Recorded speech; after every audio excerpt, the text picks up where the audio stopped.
capítulo 5, versículo 1 ao 5. 5 versículos apenas.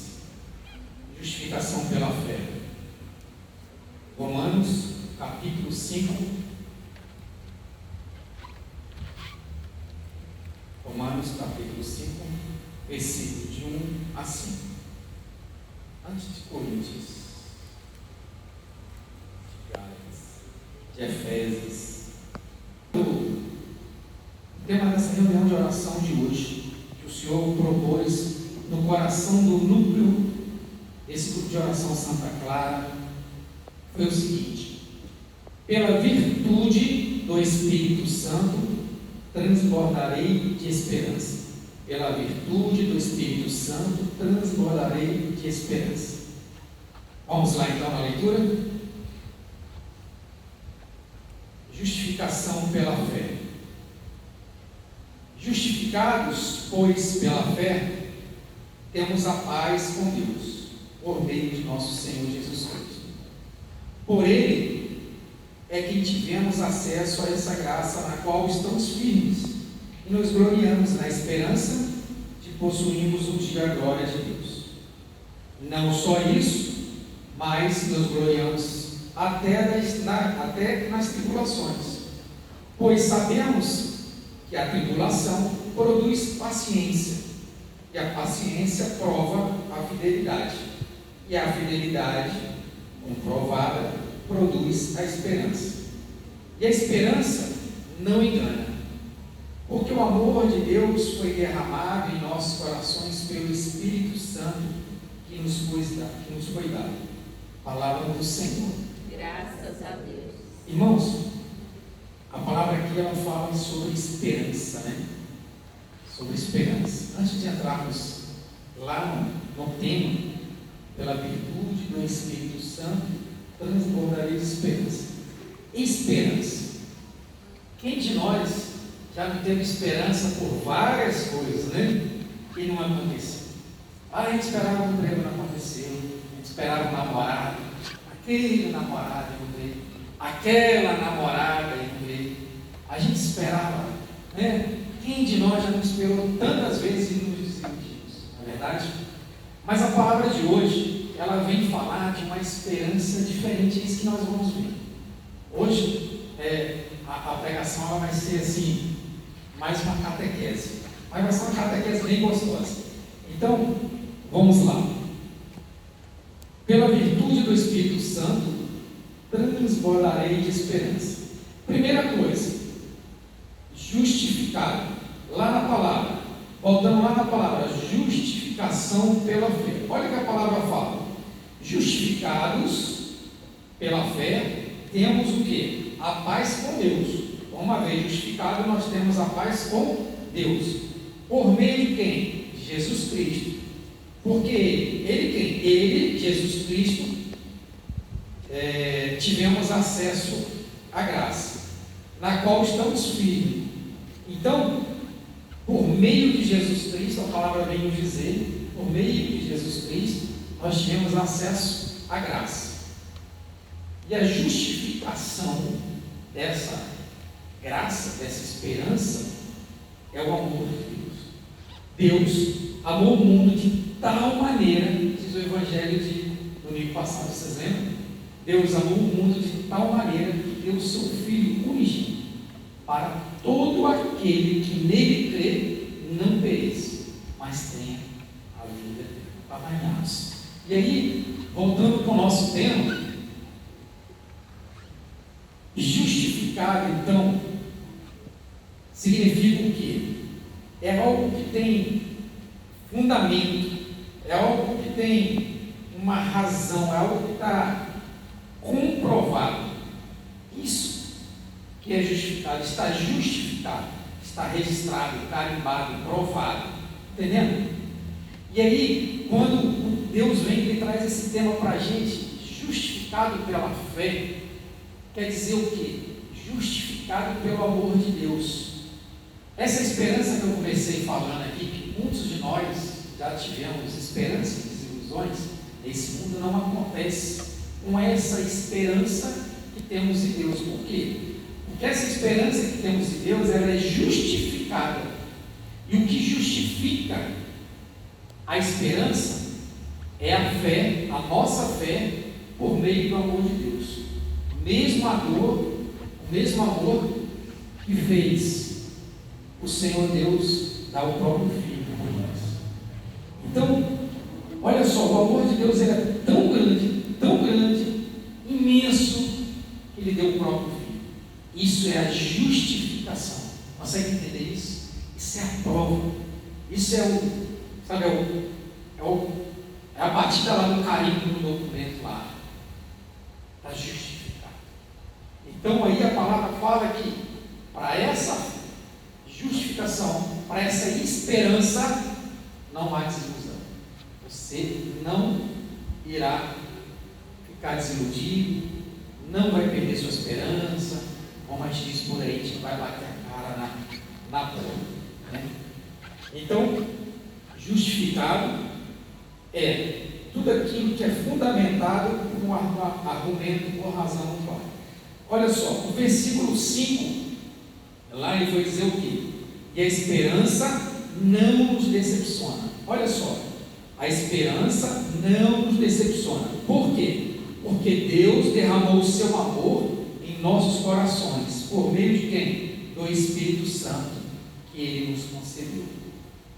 Irmãos, esse versículo ele enfatiza a certeza da esperança que temos em Deus, sustentado por amor que Ele mesmo derramou por meio do Espírito Santo em nosso coração.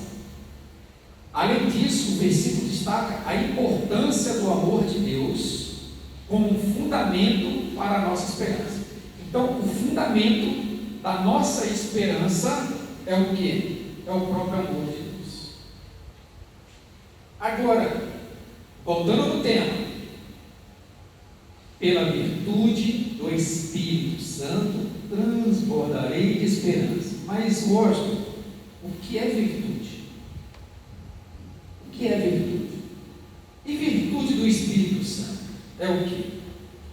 A virtude do Espírito Santo, meus irmãos, a gente classifica ela em dois, tá?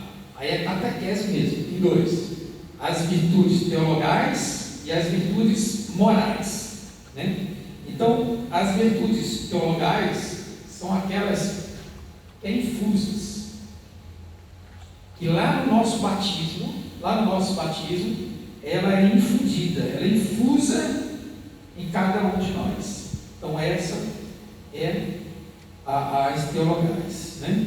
E quais são elas? A fé, esperança e caridade. Olha, tudo que nós lemos aqui na justificação pela fé, Romanos 5. Fé, esperança e caridade. Então, logo, não é a outra parte da virtude. A outra parte da virtude é a virtude morais, né? Que é amor, alegria, paz, né? Benignidade, bondade. Fé aparece de novo, mansidão, autodomínio. Então aqui a gente vai focar em quê?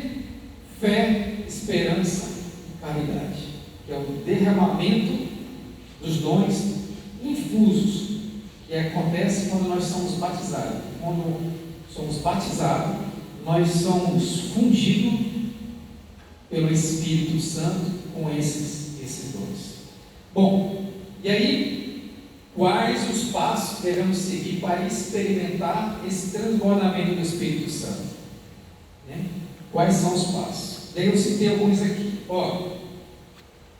Para experimentar esse transbordamento do Espírito Santo, porque uma coisa é eu pegar aqui e dar a caneta para ela, outra coisa é ela estender a mão e receber a caneta. Vocês concordam? Deus nos dá muita coisa, nós pegamos pouquíssimo. Eu pego uma, ela pega talvez um outro diferente de mim, e é assim. Então uma coisa é o que Deus nos dá, e outra bem diferente é o que a gente aceita receber. Às vezes não pegamos tudo aquilo, não aceitamos tudo aquilo que Deus nos dá por ignorância, por não saber, por não parar para ouvir Deus. Às vezes a gente fala muito, reza, ora muito, mas devemos calar também. Devemos calar, ouvir, sentir, ter um discernimento das coisas, porque o Senhor Deus nos dá o discernimento de todas as coisas. Então vamos lá para a nossa catequese aqui. Quais são os passos que devemos seguir para experimentar esse transbordamento, para a gente poder receber? Primeiro, vida de oração. Vai guardando no coração aí, gente. Guarda no coração. Primeiro passo, vida de oração. O que é vida de oração? É você deixar um tempo para você não só pedir. Pedir faz parte, mas também louvar e agradecer. 2. Arrependimento. Reconhecer os seus erros e pedir perdão a Deus. Terceiro passo, estudo da palavra. É você mergulhar na Sagrada Escritura e buscar os fundamentos cristãos de tudo aquilo que você necessita e precisa para a sua vida. Está tudo aí. Quer saber cuidar de um filho? Está aí. Quer saber como trata a esposa? Está lá. Esposa, quer saber como eu devo lidar com o marido? Está lá. Quer saber como eu devo tratar o colega de serviço na igreja? Está lá. Tudo está na Escritura. Então, é o terceiro passo. Quarto passo, prática da gratidão. Lembra lá dos 3?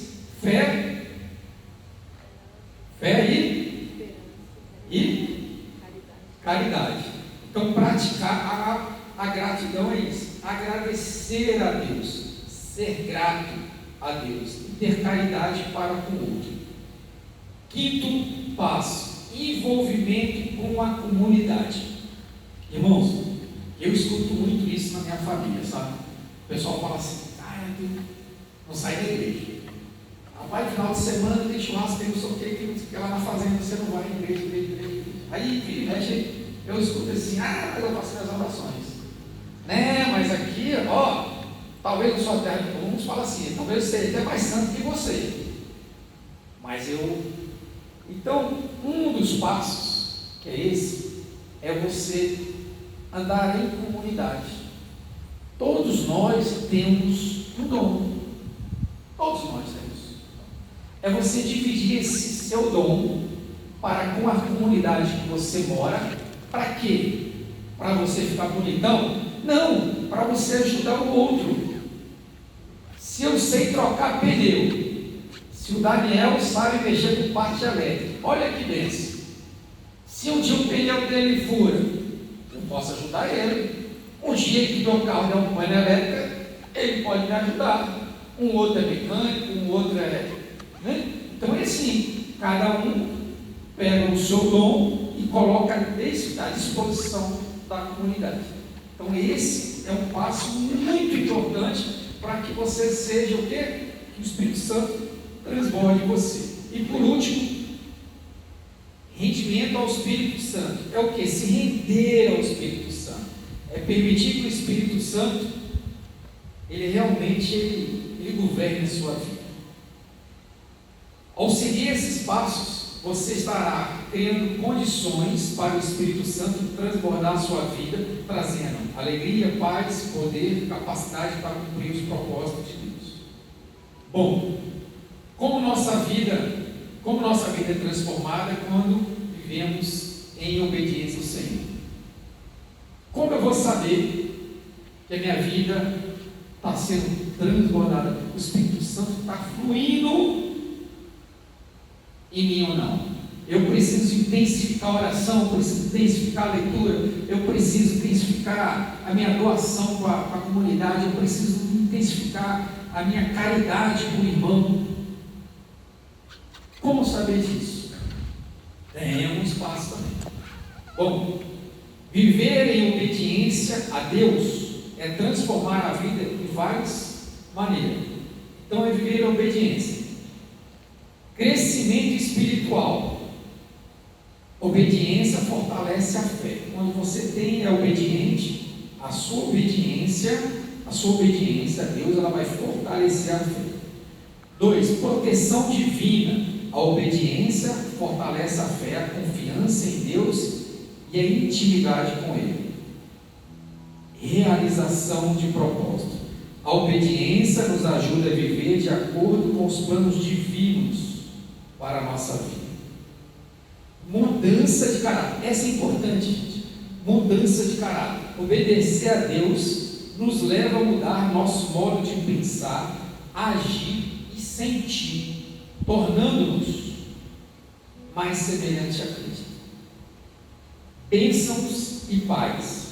A obediência, ela gera bênçãos. Bênçãos materiais e bênçãos espirituais. Às vezes nós ficamos aqui orando, pedindo, como a nossa irmãzinha falou, né? Às vezes a gente fica tanto tempo pedindo, uns falam assim, eu quero é hoje, Senhor, eu quero é... Quem que não quer agora, gente? Vamos falar sério? Quem que não quer agora? Quem que para orar e pedir para Deus algo que está muito precisando e fala, não, Senhor, pode ser daqui a 2 anos, 3 anos. A gente, cristãos de verdade, os cristãos de verdade, nós aprendemos até o que? Terminar as nossas orações de petição, sempre dizendo, Senhor, eu quero isso, mas Senhor, seja feita a sua vontade. Não é isso? Nós aprendemos isso, sempre terminar a nossa oração dizendo isso, Senhor, faça a sua vontade. Mas, fala sério, quem não quer agora? Ah, papai, para! Quem não quer agora? Eu quero é ontem. Quando eu falo com Deus, eu falo, Senhor, eu quero ontem. Seja feita a sua vontade. Você pode dar mês que vem, vai até não me dar. Mas eu sou sincero com Ele. Senhor, tenho pressa. Então, é esperar em Deus. E aí, já terminando aqui, caminho para a felicidade. A obediência também é o caminho para a vida plena e feliz. E por último, influência e impacto. Viver em obediência a Deus nos capacita a ser agentes de transformação em nossos irmãos. Se você aceitou Jesus na sua vida, se no Natal lá na família reunida, você não der o primeiro passo para fazer a oração da ceia, se quando morre alguém na família, amigo, você está presente, você não é chamado para, não, irmão, vem que ajuda aqui para rezar o texto. Se tem um aniversário, você não é chamado, irmão, me ajuda aqui para rezar uma Maria aqui para esse cristãozinho que tem um aniversário aqui. Tem que se esforçar mais. A mudança de vida é isso. As pessoas vão olhar para você, quando você estiver, e vão falar assim, Daniel, ajuda aqui, Daniel. Ajuda aqui, ora aqui comigo aqui. Daniel, caiu o telhado aqui, o pessoal está trabalhando na intercessão. Ajuda aqui. Acabou de falecer alguém, a gente vai encomendar a alma, não tem padre. Vamos rezar aqui. É sim. Mudança de vida você sente quando você olha ao redor e as pessoas necessitam de você, as pessoas te indicam, te chamam, te arrastam para que você faça uma simples oração da Ave Maria. Então, é preciso mudar de vida. E isso tudo começa na obediência. E o Senhor Deus, Ele quer nos transbordar de amor. E para terminar agora, eu queria citar 3 pessoas que eu amo muito. Santa Faustina, em seu diário, enfatizou que, abre aspas, pela virtude do Espírito Santo, transbordeis de esperança. Olha o que ela fala. Pelas virtudes do Espírito Santo, transbordei de esperança. O que significa que ao permitir que o Espírito Santo entre em nós, somos preenchidos com a esperança que transcende o nosso ser. Essa esperança, ela fala que é o fruto da ação do Espírito Santo, que nos capacita a confiar ainda mais na misericórdia de Deus e ter a confiança na vitória final. São José nos foi um exemplo de vida, de esperança em ação. Então, ele foi o cabra que mais teve esperança. E aí, quando eu falo demais, eu vou lembrar aqui de Moisés também. O cabra que teve esperança, falo do Moisés. Quantos anos no deserto? 40 anos. E você está aí reclamando, porque você pediu um emprego e Deus já passou 3 meses e não te deu. Pediu um namorado, uma namorada, e passou 1 ano e não te deu. 40 anos. 40 anos. Esperando. E aí, eu convido vocês a ficarem de pé.